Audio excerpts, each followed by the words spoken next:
এসো বন্ধু, আর একবার হোক আলিঙ্গন, দূর হয়ে যাক বিভেদের সকল দেয়াল। সবুজের প্রশ্রয়ে বিস্তৃত হোক ভালোবাসার অরণ্য। এসো বন্ধু, আর একবার হাতে হাত ধরে তুলি একটি ছবি। চলে যাব আমি, চলে যাবে তুমি, চলে যাবে সবই। দর্শক মণ্ডলী, আমরা সবাই শোকাহত। আজকে দেশে রাষ্ট্রীয় শোক পালিত হচ্ছে। আমরা জানি বিমান দুর্ঘটনায় অনেক মানুষ নিহত আহত হয়েছেন। আমরা সমবেদনা জানাচ্ছি, সবাইকে আমন্ত্রণ জানাচ্ছি গার্ডেনিং ইন বিয়ন্ড উইথ বিজিএসের আজকের পর্বে। এই অনুষ্ঠানে আমরা মূলত বাগান নিয়ে কথা বলি, সবুজ নিয়ে কথা বলি, প্রকৃতি নিয়ে কথা বলি, একতার কথা বলি, দেশের কথা বলি। আর এই বিষয়গুলোকে লালন করেন এমন একটি দারুণ যুগল আজকে আমাদের সাথে অতিথি হিসেবে আছেন। চলুন আপনাদেরকে পরিচয় করিয়ে দিচ্ছি। আমার বাদিকে আছেন মাহমুদ টিঙ্কু ভাই। টিঙ্কু ভাই, আসসালামু আলাইকুম। আপনাকে স্বাগত জানাচ্ছি আমাদের অনুষ্ঠানে। আমার ডানে আছেন টিঙ্কু ভাই সহধর্মিণী রেজেকা রুমান আপা। রেজেকা আপা, আপনাকে স্বাগত জানাচ্ছি আমাদের অনুষ্ঠানে। জি, বলছিলাম দেশের কথা। মনটা একটু ভারী আজকে, ভারাক্রান্ত হৃদয়ে বসেছে। আমরা টিঙ্কু ভাইয়ের কাছে যদি একটু যাই, টিঙ্কু ভাই, এই যে দেশে একটা দুর্ঘটনা হয়ে গেল, জীবন চলে সব কিছুর মধ্যে, আমরা অনেক সময় আপনজন হারাই, কিন্তু সেই আমাদের জীবন চলতে থাকে, আমরা খাওয়া দাওয়া করি, ঘুমাই, সব কিছুই চলে। তা আপনার অনুভূতিটা কি আজকে এই মুহূর্তে? আজকে অনুভূতি আপনি যেভাবে প্রকাশ করলেন, আমাদের অনুভূতি ওইরকমই। আজকে দেশের যে একটা ক্রাইসিস মোমেন্ট চলতেছে, এটা থেকে তো আমরা দূরে থাকতে পারি না। আমরা পার্ট অফ সোসাইটি। আমরা যতই বিদেশে থাকি না কেন, আমরা তো আসলে বাঙালি। সো দেশের এই ব্যথা আমাদেরকে ব্যথিত করে, আমরা সমব্যথী। রেজেকা আপা, আপনি কিছু বলবেন এই বিষয়টাতে নিয়ে? আসলে বিষয়টা নিয়ে তো কথা বলতে মন চায় না, খুবই মনটা খারাপ। এই প্রোগ্রামটা নিয়ে মনটা একটু খুশি ছিল যে মুহূর্তে এরকম একটা দেশের ঘটনা শুনলাম। খুব মন খারাপ হলো। যেসব মা তাদের সন্তানদের হারাইছে তাদেরকে আল্লাহ সবর দিন। আর দেশের ক্রান্তি লগ্নে দোয়া করি যেন সব কিছু আবার সুন্দরভাবে হয়ে উঠুক, এটাই দোয়া। সবাই সেই শোক কাটিয়ে উঠবে সে আশা করছি আমরা। দর্শক মণ্ডলী, আমার বাম পাশে যিনি বসে আছেন টিঙ্কু ভাই, দারুণ একজন মানুষ। উনি আনন্দের ফেরিওয়ালা। আনন্দ বিলি করে বেড়ান, হাসি বিলিয়ে বেড়ান। ওনার কথায় লেখায় আমরা শিহরিত হই, আন্দোলিত হই, আনন্দ পাই। এই যে কঠিন কাজটা, এটা উনি কীভাবে করেন? আমরা অবশ্যই বাগানের কথা বলবো, সবুজের কথা বলবো, অন্য বিষয় নিয়ে কথা বলবো। যেহেতু আমরা একটু শোকাহত, যে কথাগুলো শুরু করেছিলাম, একটু ভিন্ন দিকে প্রসঙ্গ নিয়ে যাই। টিঙ্কু ভাই, আপনি এত সহজে স্পন্টেনিয়াস কীভাবে মানুষকে এত আনন্দ বিলিয়ে বেড়ান? এটা মনে হয় আমার একটা সহজাত প্রবৃত্তির মধ্যে আছে আসলে। আচ্ছা, এই ছোটোবেলায় এরকম ছিলাম না। আচ্ছা, আবার এই কলেজ লাইফ থেকে বা স্কুল লাইফ থেকে আসলে শুরু হলো লেখালেখি বা সোশ্যালাইজিং, এই সেখান থেকেই। তারপরে ইউনিভার্সিটি লাইফ, তারপরে তো আপনাদের বিদেশের প্রাঙ্গণে এসে হাজার 22,000-এরও বেশি সবার সাথে মিলেমিশে এরকম হয়েছে। সাধারণত আমি আপনাকে আজকে যে একটু মুডে দেখলাম, যেভাবে আমরা শুরু করলাম, এইভাবে দেখি না আপনাকে। প্রথম থেকে আমি খুব দেখি যে খুব উচ্ছ্বসিত, এনার্জেটিক, এভাবে দেখি। তো যাই হোক, আমরা আস্তে আস্তে ওই দিকটায় যাওয়ার চেষ্টা করব। আমরা একটু রেজেকা আপার সাথে কথা বলি। রেজেকা আপা মূলত বাগানি, আমরা রেজেকা আপাকে বলি সবুজ, আর টিঙ্কু ভাইকে বলি অবুজ।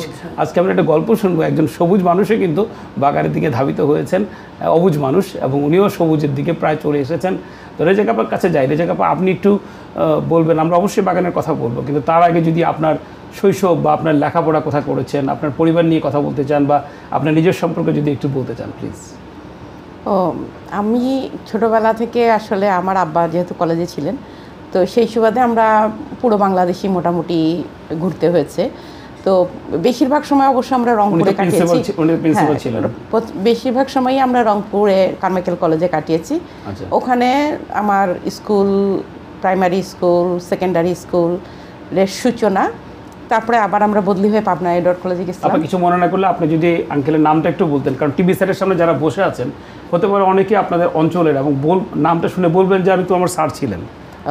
আমার আব্বার নাম ডক্টর মোহাম্মদ আব্দুল জব্বার মিয়া। তো আমরা তারপরে আমার যখন সেকেন্ডারি স্কুলে ইয়ার 7-এ, আমি তখন পাবনাতে, আব্বা আবার বদলি হলেন, তখন এডওয়ার্ড কলেজে গেলাম। ওখান থেকে কলেজের ফার্স্ট ইয়ার পর্যন্ত পড়ার পরে আবার আমরা কারমাইকেলে আবার রিটার্ন আসছিলাম। ওখানে আবার 5 বছর থাকার পরে আবার ঢাকায় আমরা চলে গেছিলাম। আর পড়াশোনা করেছি কারমাইকেল কলেজে পড়াশোনার পরে রাজশাহী ইউনিভার্সিটি থেকে ইকোনমিক্সে পাশ করে তারপরে তো ঢাকায়, তারপরে তো বিয়ে শাদী, তারপরে তো এখানে চলে আসলাম। আপনি খুব এই যে বিশাল এই যে জার্নিটা, এটা আপনি বলে ফেললেন মুহূর্তের মধ্যে, না মুহূর্তের মধ্যে বলে ফেললেন। আসলে এটা কিন্তু এত সহজ ব্যাপার না। হ্যাঁ, সেই স্কুল জীবন, কলেজ জীবন, বাবার সাথে বিভিন্ন জায়গায় বদলে। আমি চট্টগ্রাম অঞ্চলে বড় হয়েছি, আপনি তো চট্টগ্রামে ছিলেন? চট্টগ্রামে আমি ছিলাম না, বাট আমার জন্মের আগে আব্বা ছিলেন চট্টগ্রাম কলেজে। তাহলে তো স্বাধীনেরও আগে? হ্যাঁ, যুদ্ধেরও আগে ছিলেন। যুদ্ধেরও আগে উনি চট্টগ্রাম কলেজে ছিলেন? চট্টগ্রাম কলেজে ছিলেন, হ্যাঁ, ফিজিক্সে ছিলেন। আচ্ছা ভাই, আমি একটু আপার সম্পর্কে আপনি একটু কথা বলবেন। হ্যাঁ, আমি একটা জিনিস জানতে চাচ্ছি। আমরা জানি যে রেজাক আপা আমাদের বিজিএসে প্লাস কমিউনিটিতে অনেকটা অভিভাবক তুল্য, এবং উনি একটা শাসনের সুরে কথা বলেন অনেক সময়, এবং আমরা যারা ছোট আছি, ওনার চেয়ে বয়সে কম, আমরা ওনাকে শ্রদ্ধা করি, ভাবে জানি যে বড় বোনের একটা জায়গা দখল করেন। এই যে সবাইকে নিয়ে একসাথে থাকতে পারাটা এবং সবার মধ্যে সবুজের ভালোবাসা ছড়ানোটা, এটা উনি কীভাবে করেন আপনার দৃষ্টিকোণ থেকে? আমি যে প্রথম থেকে বলতে হয়, আসলে আমাদের ফ্যামিলি ছিল যৌথ ফ্যামিলি। আচ্ছা। এবং ওই যৌথ ফ্যামিলিতে আমাদের যখন বিয়ে হয় তখন যৌথ ফ্যামিলিতে এসে সবাইকে ভালোবেসে মানায় নিয়েছিল। আচ্ছা। এবং সেখানে মানে সবাইকে নিজে থাকার যে মন মানসিকতা, এটা তো আগে থেকে তৈরি ছিল। তারপরে এখন যে এখানে আসছে, এখানে মনে করেন যে বিজিএসের কারোর কোনো সমস্যা হইলে দৌড়া যায়, বা কাউকে শাসন করার দরকার থাকলে হয়তো বা বলে, দাঁড়া এটা ব্যাপারটা তো ঠিক হচ্ছে না। আমি সুমন ভাইকে বলি বা মাহবুব ভাইয়ের সঙ্গে কথা বলি, আনোয়ার ভাইয়ের সঙ্গে কথা বলি, এই জিনিসটা মানে ভালো হচ্ছে না এখানে। আচ্ছা। আমাকে মাঝে মাঝে ধমক দেয়। আপনাকেও ধমক দেয় মাঝে মধ্যে? ধমক দেয়, এগুলো মেনে নিছে, এখন আর কিছু করার নাই। না, এটা তো আসলে আমরা এটাকে আসলে ওইভাবে ধমকের কথা তো বলা যায় না। এটা এক ধরনের ভালোবাসা থেকে আসে, দায়িত্ববোধ থেকে আসে, এবং অ্যাকাউন্টেবিলিটি কিন্তু আমাদের সবারই থাকা উচিত। তো টিঙ্কু ভাই সম্পর্কে আপনি যদি কিছু বলতে চান, আবার যে টিঙ্কু ভাই বাগান হিসেবে কেমন, এবং উনি যে এই আনন্দ দিয়ে বেড়ান মানুষকে, এই জিনিসটা আপনাকে কেমন আলোড়িত করে? আপনি কখনো বিরক্ত হন কিনা? না, ওর তো মানে কোনো সব কিছুতেই ওর মানে হাসি ঠাট্টা এগুলো নিয়েই সে থাকে। সে কোনো সিরিয়াস হতে চায় না, এটা নিয়েই সে সুখী আছে। তো থাকুক, আমিও অত করি না। তবে সবসময় কখনো কখনো আমার একটু লাগে যে, ধরেন আমি কোনো বিষয়ে একটু রাগ হলাম, সেটারও সে হাসির একটা কিছু করে করে ফেলবে, এরকমই সে ওরকমই, এটাই মেনে নেওয়া। আচ্ছা আচ্ছা, বাহ, কি সুন্দর। দর্শক যারা এই মুহূর্তে দেখছেন, এটাই আমাদের সংসার, এটাই জীবন। আমরা বাগান করি, বাজার করি, কাজ করি, ভ্রমণে যাই, আমাদের সন্তানকে বড় করি। তার মধ্যে কিন্তু এই যে খুনসুটি, একজনের চাওয়া না পাওয়া বা আরেকজনের মেনে নেওয়া, এইভাবেই আমরা চলতে থাকি, এইভাবেই সংসার চলতে থাকে। আমরা একটু যদি বাগানের দিকে চলে যাই, আপনার বাগানের এখন কী অবস্থা? আলহামদুলিল্লাহ, বাগানের অবস্থা বেশ ভালো। তবে আমার কাছে মনে হচ্ছে, যেহেতু আমি এবার একটু টার্গেট নিয়েছি যে কিছু লাউয়ের, যেহেতু বিভিন্ন প্রকারের লাউ লাগিয়েছি, তো আমার একটু আশা আছে যে কিছু কিছু লাউয়ের সিড রাখবো। তো মুকুল ভাইও বললেন, আপনারাও হয়তো বলেছেন যে সিড রাখতে গেলে মনে হয় সেই গাছে আর অন্যান্য ফসল মনে হয় অতটা ভালো হয় না। তবে আমি এবছরটা একটু স্যাক্রিফাইস করতে চাচ্ছি যে হ্যাঁ, বীজ একটু প্রত্যেকটা যেগুলো একটু স্পেশাল, মুকুল ভাই যেমন হুক্কা লাউ আছে, তারপরে সরোয়ার ভাইও কিছু দিয়েছেন, সীমাপু এনে দিয়েছেন কিছু। তো এগুলোর আমি একটু চারা মানে সিড রাখার জন্য রাখছি। তাছাড়া অ্যাজ এ হোল আলহামদুলিল্লাহ। নিজের জন্য নাকি আপনি? না, এটা বিজিএস এর সবার জন্য রাখতে চাচ্ছি। হ্যাঁ, সিড ব্যাংকের মাধ্যমে।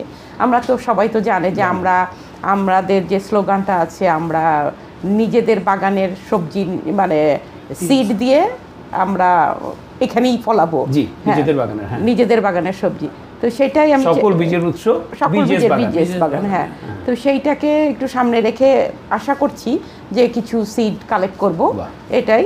আর তাছাড়া মানে সেই জন্য হয়তো বা আমার খুব বেশি লাউ একেবারে যে খুবই হিউজ হচ্ছে না, তবে মোটামুটি আছে। কল আছে, আপনার কলটা নিয়ে নিচ্ছি। জি, আসসালামু আলাইকুম, কে আছেন? ওয়ালাইকুম আসসালাম। হ্যালো মাসুদ আপা, আসসালামু আলাইকুম। হ্যাঁ, ওয়ালাইকুম আসসালাম। হ্যাঁ, খুব ভালো লাগছে। আমার প্রিয় তিনজন, যার কারণে প্রথম থেকেই বসে শুনছি। থ্যাংক ইউ আপা। আয়ন টিভি এই প্রোগ্রাম শুরু হওয়ার আগে থেকেই বসে আছি। সিলেটি অনুষ্ঠান হচ্ছিল, কেন আসে না বিজিএস এর প্রোগ্রাম, এই করতে করতে শেষে ব্যস্ত হয়ে যাবো জন্য আবার রেকর্ডিংও দিয়ে রাখলাম। যাক, প্রথম থেকেই দেখতেছি খুবই ভালো। যেহেতু কিছু প্রশ্ন নাই, শুনে যাচ্ছি, শুনতে শুনতে কিছুটা অভিজ্ঞতার কাজে লেগে যাবে আমাদের। থ্যাংক ইউ আপা। অনেক ধন্যবাদ আপা, সবসময় কল করেন, ভালো থাকবেন, আমাদের সাথে থাকবেন আচ্ছা, সবসময়। ভালো জি। থাকো, তোমরাও ভালো হবে, অনুষ্ঠানটা হোক। জি। আমি রেজিকের কথা, টিঙ্কুর কথা শুনতেছিলাম সবার কথায়, তবে বাংলাদেশের এই ঘটনাটা সত্যি আমাদের অনেক সেই আপা। পীড়া দিচ্ছে আর কি। অবশ্যই যাই হোক, দোয়া করি বাংলাদেশের সবাইকে আল্লাহ ফের আবার শান্তি করে তুলে দিক, এটাই আর কি আমাদের দোয়া। অনেক ধন্যবাদ আপা ফোন করার জন্য। দর্শক মণ্ডলী যারা এই মুহূর্তে টিভি সেটের সামনে দেখছেন, আয়ন টিভির পর্দায় আপনারা একটি টেলিফোন নাম্বার দেখতে পাবেন। আপনারা যদি আপনাদের বাগান সম্পর্কিত কোনো প্রশ্ন থাকে, গাছের যত্ন নিয়ে কোনো প্রশ্ন থাকে, বীজ বা চারা নিয়ে কোনো প্রশ্ন থাকে, আপনারা এই নম্বরে কল করতে পারেন। আমরা চেষ্টা করব আপনার প্রশ্ন উত্তর দিতে। আমাদের সাথে দুজন অভিজ্ঞ বাগানি আছেন, তারাও চেষ্টা করবেন আপনাদের প্রশ্নের জবাব দিতে। আপনি এবছর সবজি কি চাষ করেছেন? সবজি এবছরে মেনলি তো লাউ করেছি, আর এবার আমি একটু টার্গেট নিয়েছিলাম মরিচের উপরে, আচ্ছা। কারণ আমাদের এভরিডেই কিন্তু আমাদের মরিচটা লাগে। মরিচটা লাগে, হ্যাঁ। তো ভেবেছি যে মরিচ গাছ থেকে হবে যখন, কাঁচা তো খাবই, আরও কিছু মানে সেভ করব, ফ্রিজ করব, আবার যদি শুকায় যায় তাহলে আমার এর আগের অভিজ্ঞতাও আছে, কিছু গাছ রেখেই দিই, ওটা ওখানে গাছেই শুকিয়ে যায়। আচ্ছা। তো সেই হিসাবে মরিচের গাছ আমার মোটামুটি 20টার উপরে আছে, আর লাউ গাছ আছে, আর কি বলে করলা আছে। এবার একটু ওই যে কি বলে জানো, চিচিঙ্গা। আমি তো ধুন্দুল মনে করেছিলাম, যাই হোক মাসুদ আপা বললো যে চিচিঙ্গা, তো আমার ছিল না। এটার জন্য আরও বিজেএসের সবাইকে অনেক ধন্যবাদ দিই যে আমি আমাদের চারা মেলার আগেই বলেছিলাম যে আমার চিচিঙ্গা, ঝিঙ্গা এই টাইপের কিছু হয়নি। আপনি বিশ্বাস করবেন না ভাই, আমার মনে হয় 11টা গাছ আমাকে গিফট করেছে ওখানে, ওই যে কি বলে প্ল্যান্ট প্যারাডাইস, তারপরে মিতি, তারপরে হামিদা সুমি, এক একটা গাছ তো এক একটা ভালোবাসা। হ্যাঁ, এরা যে আমাকে মনে করে আমার পোস্ট দেখেছে যে আপুর তো এটা হয়নি, তো সেইখান থেকে কিন্তু আমার চিচিঙ্গা 3টা অ্যাটলিস্ট বড় হচ্ছে। সেই জন্য যারা আমাকে চারা দিয়েছেন তাদেরকে অনেক অনেক ধন্যবাদ। বাট এটা আপনিও করেন কিন্তু, আমি করি কিন্তু আবার হচ্ছিল না। না, আমি বলছি ওটা না, ওই আইটেম না। যারা আপনাকে এই যে ভালোবাসার চারা দিচ্ছে, আপনিও কিন্তু তাদেরকে দিচ্ছেন কিছু না কিছু। হ্যাঁ, এটাই তো আদান প্রদানের মাধ্যমে হয়। আমরা অবশ্যই লাউয়ের বিষয়ে আপনার সাথে আরেকটু বিস্তারিত কথা বলবো। তার আগে আমরা টিঙ্কু ভাইয়ের কাছে যাচ্ছি। টিঙ্কু ভাই, আপনার শৈশব, লেখাপড়া এবং এই বিষয়টা নিয়ে কোথায় বেড়ে উঠেছেন একটু যদি আমাদের দর্শকদের সাথে শেয়ার করেন। আমার পড়াশোনা স্কুলিং পাবনা শহরে, আমি জেলা স্কুলে পড়তাম পাবনা, আর কলেজ ছিল এডওয়ার্ড কলেজ। তারপর আমি ওখান থেকে শেষ করে রাজশাহী ইউনিভার্সিটিতে বায়োকেমিস্ট্রিতে আমি অনার্স এন্ড মাস্টার্স করে রসায়ন নিয়ে পড়েছেন, বায়োকেমিস্ট্রি। প্রাণ রসায়ন। তো এই রসায়ন পড়েছেন বলে কি আপনার ভিতরে এত রস? রসায়নটা কিন্তু খুবই কঠিন একটা সাবজেক্ট, বাট রসায়নের ছাত্র কিন্তু হুমায়ুন আহমেদও ছিলেন। আচ্ছা, তা ঠিক, হ্যাঁ হ্যাঁ। তো তারপরে ফরহাদ মাজহার। আচ্ছা, না আমার তো একটু অজ্ঞতা আছে, আমি জানি না রসায়নের সাথে রসের কোনো সম্পর্ক নাই তাহলে। রসের সম্পর্ক কম আসলে। আচ্ছা, রসায়ন একটু কঠিন সাবজেক্ট। আচ্ছা আচ্ছা, তারপরে যারা রস রচনা করতে চায় তাদের তো বাধা নেই। না, ওখান থেকে জি পড়াশোনা শেষ করে তারপরে চাকরি করলাম। আচ্ছা, একটা মাল্টিন্যাশনাল ওষুধ কোম্পানিতে ছিলাম, সেখান থেকে তো এখানে চলে আসলাম MBA করতে, তারপরে এখানে থেকে যাওয়া। আচ্ছা, বাগান নিয়ে আপনার দৃষ্টিভঙ্গি কেমন? আপনি কি বাগান, আমার আসলে কোনো দৃষ্টিভঙ্গি নাই, বাগান তেমন আমি কখনো করতাম না। আচ্ছা। কিন্তু ও সবসময় বাগানের মধ্যে ছিল। আচ্ছা। এবং আমরা যখন ফ্ল্যাটে থাকতাম তখন ওই উইন্ডো সিলে, কিচেনের উইন্ডো সিলে, ব্যালকনিতে, সব জায়গায় ছোটবেলায় বাগানের সাথে কোনো সম্পর্ক ছিল বা স্মৃতি? সাথে সম্পর্ক ছিল সেরকম। এটা হচ্ছে খুবই একটা ভালো কিছু না, সেটা হচ্ছে আমার ইমিডিয়েট বড় বোন ও বাগান করতো। আচ্ছা। আর আমি পিঠা পিচ্ছি, সিবলিং রাইভালরি যেটা হয়, আমি ওর বাগান থেকে সব চুরি করে এনে আমার বাগানে লাগিয়ে রাখতাম। সকালবেলা দেখতাম আমার বাগান ফুলে ফলে পড়ে গেছে, আর ও কান্নাকাটি করতো। এই আর আব্বার বকা মারতো, খেতাম। ছোটবেলায় নানি বাড়ি, দাদি বাড়ি যেতেন? ছোটবেলায় আমরা নানি বাড়িতে ছিলাম আসলে বেশ কিছুদিন, এবং নানির আদর আমরা অনেক পাইছি। এই যে দেশি ফলের এখন একটা সিজনটা, হ্যাঁ, আমার ছোটবেলায় আমি বলি আবার, আমরা কিন্তু কখনো ফল কিনে খেতে হয় এটা আমরা বুঝতামই না। আমরাও তো ভাই, আম কি কিনে খাওয়া যায়? এটা আম তো সবসময় দেখতাম যে এই জিনিসটা একটু কিছু বলবেন আপনার নানি বাড়ি, দাদি বাড়িতে কেমন? নানি বাড়িতে যখন ছিলাম আমরা, আমের সময় আম যখন পড়তো না, ঝড়ের মধ্যে আমরা আম কুড়ানোর জন্য একদম নিয়ে পড়তাম। এই যে বজ্রাঘাত হচ্ছে, কি বৃষ্টিপাত হচ্ছে, বা ঝড়ে একটা ডাল ভেঙে পড়বে, কোনো তোয়াক্কা করতাম না। আমি, আমার যে ভাই, সবার ভাই, সবাই মিলে, আমার বোনরা সবাই মিলে একদম মানে আম পড়ে উঠোন একদম ভরে যেত। আচ্ছা। ওই আম কুড়ায় রাখতাম, তারপরে আম খাটের নিচে আম দিয়ে ভর্তি হয়ে থাকতো। চুরি করে কোনো কিছু খাওয়ার স্মৃতি আছে? অভিজ্ঞতা আছে, জাম চুরি করে খাওয়ার অভিজ্ঞতা। জাম? জাম, আচ্ছা আচ্ছা, তারপর ধরা পড়েছেন কখন? ধরা পড়ে না, ডাল ভেঙে পড়ে ইসলাম নিচে পড়ে দৌড় দিছে, এছাড়া আর ধরা পড়ে না। ধরা পড়েন না? আমার মনে হয় এই জিনিসটা কম বেশি সবারই আছে, বিশেষ করে আমাদের ছেলেদের, না যে আর আম চুরি করে খায় নাই এরকম লোক কম আছে। আম তো এমন জিনিস ছিল, সবার বাড়িতে একটা করে আম গাছ ছিল, রাস্তাতে যাইতে পারে দেখলো আম ঝুলে আছে, এরকম একটু লাভ দিলে আম পাড়া যেত, ওই আম নিয়ে দৌড়। তারপর খেজুরের রস চুরি করা, খেজুরের রস চুরি করা, আম চুরি করা, আর এগুলো তো আসলে এগুলো আমাদের কালচারের সাথে আসলে চুরি না বলে দুষ্টামি আসলে। এবং যাদের আমরা চুরি করতে যেতাম ছোটবেলায়, তারাও কিন্তু ধরলে যে একটা খুব বেশি কিছু করতেন তাও কিছু না, হ্যাঁ হয়তো একটু দুষ্টামি করে একটু বকা টকা দিতেন, হ্যাঁ এতটুকুর মধ্যে সীমাবদ্ধ ছিল। এখনকার জেনারেশন আপনি কিন্তু এটা চিন্তাই করতে পারেন না যে আমরা কখনো আম কিনে খেতাম না, যে নিজের বাড়ির নিজের বাগানের আম। আপনার কোনো স্মৃতি আছে কি আপনার ছোটবেলায়? আমাদের তো ওই যে আমরা কারমাইকেল কলেজে ছিলাম, তো কারমাইকেল কলেজটা অনেক অনেক জায়গা জুড়ে এক একটা বাড়ি। তো ওখানে আমার মনে আছে আমার দুই ভাই ছোটোবেলায় অনেক দুষ্ট ছিল। তো আমাদের কাঁঠাল গাছ ছিল, যে কাঁঠাল গাছে উপরে উঠে ওরা ওখানে একটা কাঁঠাল পুরো শেষ করে ফেলতো, তারপরে নামতো। এইগুলো ছিল। পেয়ারা গাছ অনেক ছিল, আম গাছ অনেক ছিল। তো পুরো ক্যাম্পাসে দুটো ছিল জলপাইয়ের গাছ। জলপাইয়ের গাছ মনে হয় একটু কম হয়, হ্যাঁ অনলি দুটো ছিল। আর একজনের বাসায় ছিল লিচুর গাছ। এই তো। আর স্কুলে যাওয়ার যে পথটা ছিল, ওই পথে ছিল জামের গাছ দুই দিকে। আর এই যে এরকম বৃষ্টির সময় বৃষ্টি পড়তো, আর ওর মধ্যেই জাম পড়ে থাকতো, ওটাই তুলে নিয়ে আমরা খেতাম। আর ছিল বকুল ফুলের গাছ, এই বৃষ্টির মধ্যে বকুল ফুল তুলতাম। তারপরে ওই যে আপনারা কি বলেন জানি না, ওখরা বলে না, ওইটা তুলে না সরি ওই যে মাটিতে হয় যে, আচ্ছা চোর কাটা বলে যে, আচ্ছা আচ্ছা বুঝছি, চোর কাটা, হ্যাঁ ওইটাকে তুলে তখন শক্ত হতো, ওটার মধ্যে এই কি বলে বকুল ফুল লাগাই মালার মতো করতাম আমরা স্কুলের কাছে। এই জিনিসটা আমাদের কখনো ছিল না, আমরা শিউলি ফুল করতাম না, ওইটা বকুল ফুল আমাদের অনেক গাছ ছিল। আমাদের না ক্যাম্পাসের মধ্যে, হ্যাঁ ক্যাম্পাসের মধ্যে, স্কুলের ক্যাম্পাস, কলেজের ক্যাম্পাস ওখানে। তো বাগানের প্রতি যে আপনার আগ্রহটা, এটা কি ছোটবেলা থেকে ছিল?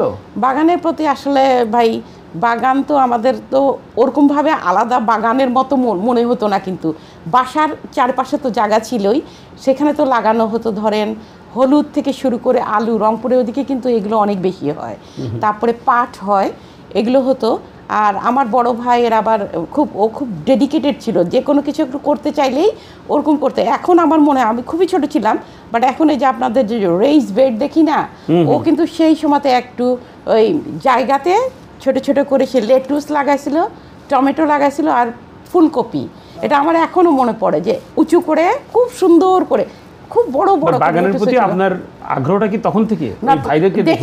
দেখতাম যে ভালো লাগতেছে, কি সুন্দর। আর কলেজে তো ওই যে আমাদের বাসায় তো মালি টালি ছিল, তারা তো ফুল গাছ টাছ লাগাতোই, গোলাপের গাছ থেকে শুরু করে সব কিছুই হতো। আর এখানে আসার পরে তখন এই যে আমরা তো টাওয়ার হ্যামলেটসে থাকতাম, এখানকার বাগানটা আমি আপনার সাথে পরে আবার কথা বলছি। আপা, দর্শক মণ্ডলী যারা দেখছেন, আমরা গার্ডেনিং বিয়ন্ড উইথ বিজিএস এর বাগান নিয়ে কথা বলছি, সবুজ নিয়ে কথা বলছি। আমার সাথে দুজন অতিথি আছেন। এই মুহূর্তে আমরা একটা ছোট্ট বিরতি যাচ্ছি, বিরতির পরে দেখা হচ্ছে শীঘ্রই আবার সবার সাথে।